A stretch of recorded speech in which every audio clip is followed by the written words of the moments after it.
Good afternoon, Cross Timbers. Today is Friday, November 4th, 2011. This is Texan TV News, a product of the Texan News Service, and I'm Tyler McConaughey. In today's headlines, a Fort Worth cold case mystery is solved. Local Army vet starts a new type of business. Texas judge caught on video beating his daughter. New Zealand's child survival story. College sports, campus news, and the weather.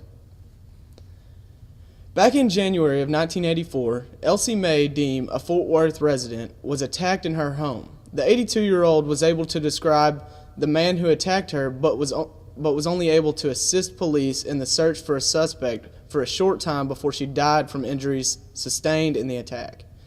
Before her death, however, Deem described to police how she was woken up by unusual sounds in her home. Deem said after searching her home and finding nothing, she returned to her bedroom. It was only then when she was attacked. It was obviously ruled a homicide at that point, and we had no suspects, and nobody was identified or linked to the case at the time, Sergeant Criado said. The Fort Worth Police Department Cold Case Unit revived the case in 2008 and recently got a DNA match. The forensic information came back to James L. Sanders, and authorities were able to quickly locate him. Sanders was already serving a life sentence for an unrelated drug charge. On Tuesday, almost 7 years after Deem's death, a grand jury indicted Sanders of the murder of Elsie Mae Deem.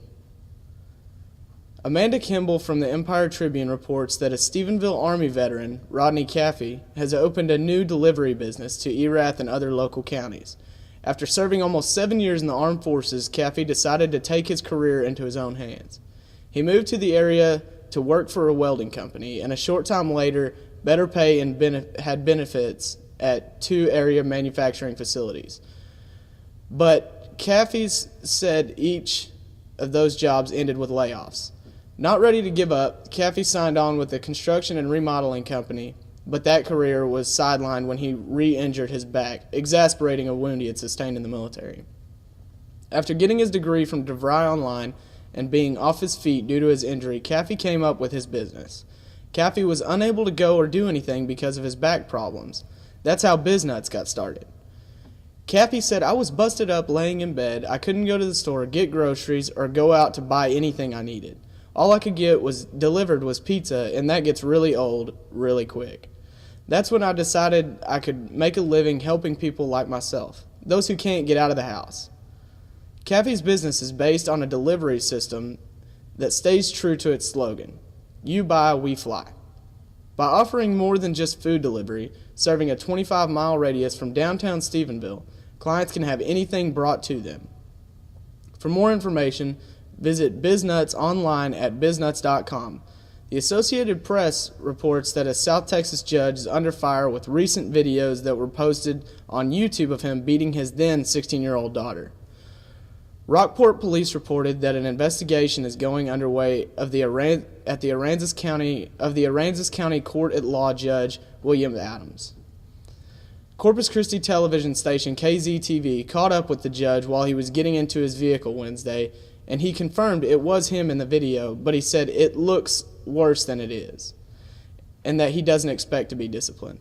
"In my mind, I haven't done anything wrong other than discipline my child after she was caught stealing," Adams said. "And I did lose my temper, but I've since apologized." Jim Hopper, a clinical instructor in psychology at Harvard Medical School and a child abuse expert, said there is no doubt that the judge crossed the line. "This is an act of brutal violence," Hopper said. "To beat someone into submission is not discipline. To beat a child into submission makes it harder for that child to take in the rules and values that the parent believes they are imposing onto the child." In international news, a 3-year-old girl survived on leftovers for 2 days after her mother unexpectedly died in their New Zealand home. The girl's uncle, Pete Silberry, told the Associated Press on Friday that Shyla Silberry managed to open the fridge and comfort herself with a teddy bear named Possum after her mother, Lauren Silberry, 28, died.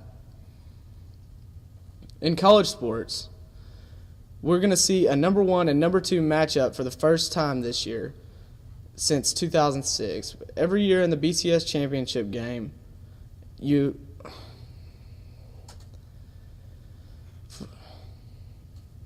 It's uncommon for this to happen in the regular season. However, this is exactly what we all get to witness Saturday as number 1 LSU faces number 2 Alabama in Tuscaloosa.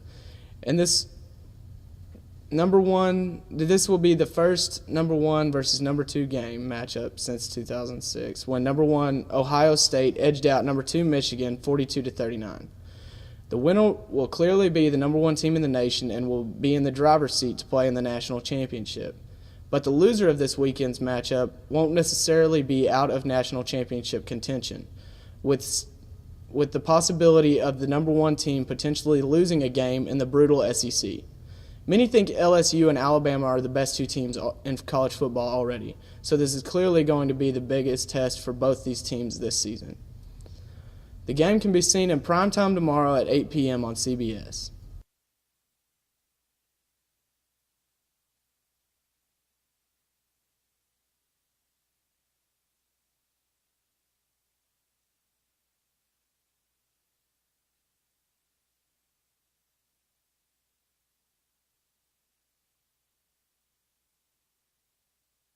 The weather you can expect today, mainly sunny, high of 63, winds east to northeast at 5 to 10 miles per hour. Tonight, clear skies, low of 39, winds south to southeast at 5 to 10 miles per hour.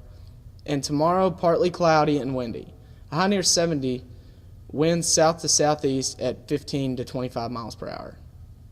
Today's stories came from CBSDFW.com, Empire Tribune, the Associated Press, Tarleton.edu, and the Weather Channel. Today's broadcast was produced by Josh Donahue and Sarah Rader with help from Texan TV News' engineer Matthew Mills.